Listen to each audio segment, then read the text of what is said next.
नमस्कार दोस्तों, मेरे चैनल नारी अनारी में आपका स्वागत है। दोस्तों, तंत्र एक प्रक्रिया है जिसमें हम अपनी आत्मा और मन को बंधन मुक्त करके तन और मन को शुद्ध करते हैं और ईश्वर के समीप हो जाते हैं। तंत्र की प्रक्रिया से हम भौतिक और आध्यात्मिक जीवन की हर समस्या का हल निकाल सकते हैं। व्यक्ति तंत्र की सही प्रक्रिया से अद्भुत शक्तियों के स्वामी बन दूसरों की सहायता कर सकते हैं। तांत्रिक भी अपनी तंत्र विद्या के इस्तेमाल से इंसानों के जीवन में चल रही समस्याओं को कम करने का प्रयास करते हैं। कुछ लोग तंत्र से प्राप्त शक्तियों का दुरुपयोग भी करते हैं।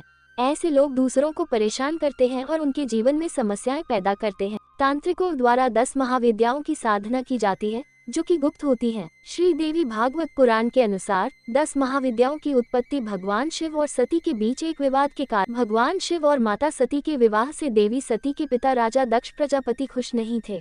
उन्होंने भगवान शिव का अपमान करने की मंशा से एक विशाल यज्ञ का आयोजन किया जिसमें उन्होंने सभी देवी देवताओं को आमंत्रित किया, लेकिन अपने दामाद भगवान शिव और अपनी पुत्री सती को निमंत्रण नहीं दिया। अपने पिता के द्वारा आयोजित यज्ञ में जाने लिए माता सती भगवान शिव से जिद करने लगी। भगवान शिव को यज्ञ में होने वाली घटना का पहले से पता था, इसलिए भगवान शिव माता सती की बातों को अनसुना करके जाने लगे। भगवान शिव को जाते हुए देख माता ने क्रोधवश पहले काली शक्ति प्रकट की, फिर 10 दिशाओं में 10 शक्तियां प्रकट कर क्रोध में सती ने शिव से कहा, मैं दक्ष यज्ञ में जाऊंगी ही, या तो उसमें अपना हिस्सा लूंगी या उसका विध्वंस कर दूंगी। हारकर शिवजी सती के सामने आए। उन्होंने सती से पूछा कि ये सब कौन है। सती ने बताया, ये मेरे ही 10 रूप हैं। आपके सामने खड़ी कृष्ण रंग की काली है, आपके ऊपर नीले रंग की तारा है। पश्चिम में छिन्नमस्ता, बाएं भुवनेश्वरी, पीठ के पीछे बगलामुखी, पूर्व दक्षिण में धूमावती, दक्षिण पश्चिम में त्रिपुर सुंदरी, पश्चिम उत्तर में मातंगी तथा उत्तर पूर्व में षोडशी है और मैं खुद भैरवी रूप में अभयदान देने के लिए आपके सामने खड़ी हूँ। माता सती के ये रूप ही 10 महाविद्या कहलाए और 10 शक्ति भी है। सती के पुनर्जन्म में माँ पार्वती ने अपनी इन्हीं शक्तियाँ का उपयोग दैत्यों और राक्षसों का वध करने के लिए किया। शक्तियों का संबंध भगवान विष्णु के 10 अवतारों से भी है।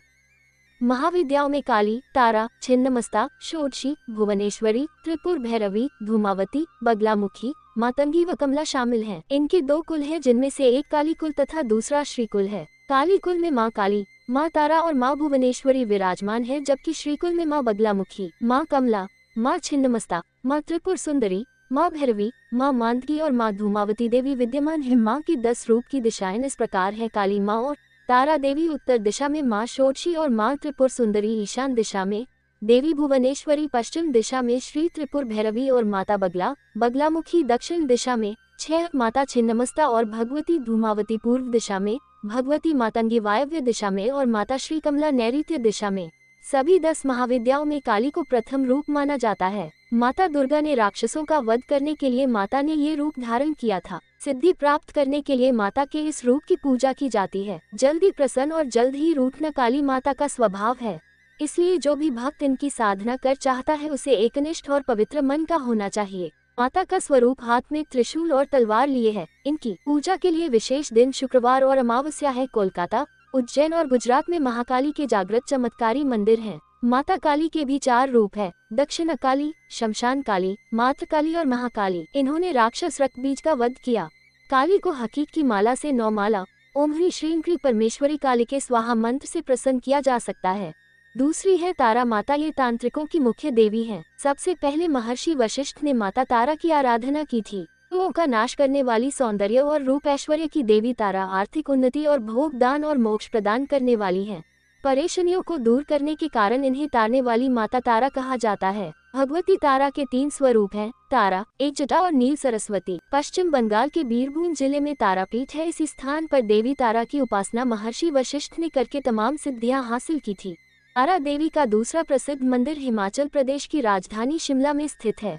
चैत्र मास की 9वीं तिथि और शुक्ल पक्ष के दिन तंत्र साधकों के लिए सर्वसिद्धिकारक माना गया है। तारा माँ को जागृति करने के लिए नीले कांच की माला से 12 माला प्रतिदिन ओं ह्रीं स्त्री हूं फट मंत्र का जाप कर सकते हैं। माँ त्रिपुर सुंदरी, इन्हें ललिता, राजराजेश्वरी और त्रिपुर सुंदरी भी कहते हैं। इनमें षोडश कलाएं पूर्ण है, इसलिए षोडशी भी कहा जाता है। भारतीय राज्य त्रिपुरा में स्थित त्रिपुर सुंदरी का शक्तिपीठ है।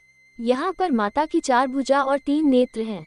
नवरात्रि में रुद्राक्ष की माला से ह्रीं श्रीं त्रिपुर सुंदरिय नमः मंत्र का जाप कर सकते हैं। माँ भुवनेश्वरी की आराधना पुत्र प्राप्ति के लिए फलदायी मानी जाती है। इस शताक्षी और शाकंभरी नाम से भी जानी जाती है।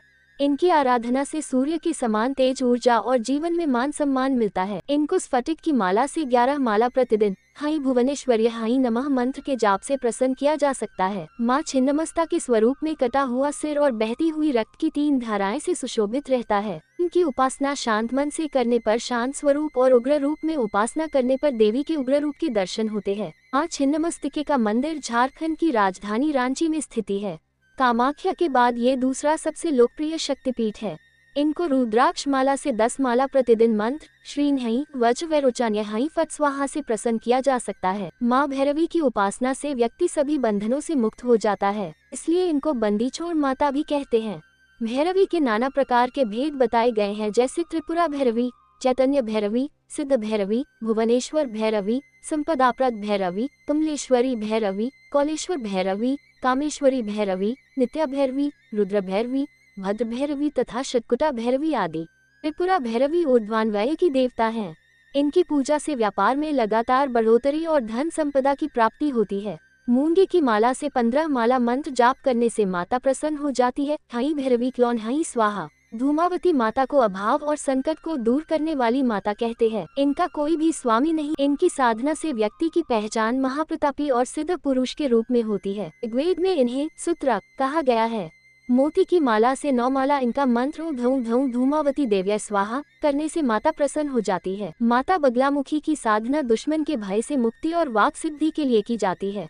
साधक नवरात्रि में इनकी साधना करता है, वह हर क्षेत्र में सफलता प्राप्त करता है। महाभारत के युद्ध में कृष्ण और अर्जुन ने कौरवों पर विजय हासिल करने के लिए माता बगलामुखी की पूजा अर्चना की थी। भारत में माँ बगलामुखी के 3 प्रमुख ऐतिहासिक मंदिर माने गए हैं। हल्दी या पीले कांच की माला से 8 माला जाप से इनको प्रसन्न किया जा सकता है। मंत्र है ओम हाई बगलामुखी देव्या हाई ओम नमः और अमी बगलामुखी सर्व दुष्टाना वाचा मुख पदम स्तंभाय जिह्वा कीलम बुद्धि विनाशय अमी ओम स्वाहा। माता मातंगी जो भक्त अपने गृहस्थ जीवन को सुखमय और सफल बनाने में मदद करती हैं। अतंग भगवान शिव का भी एक नाम है।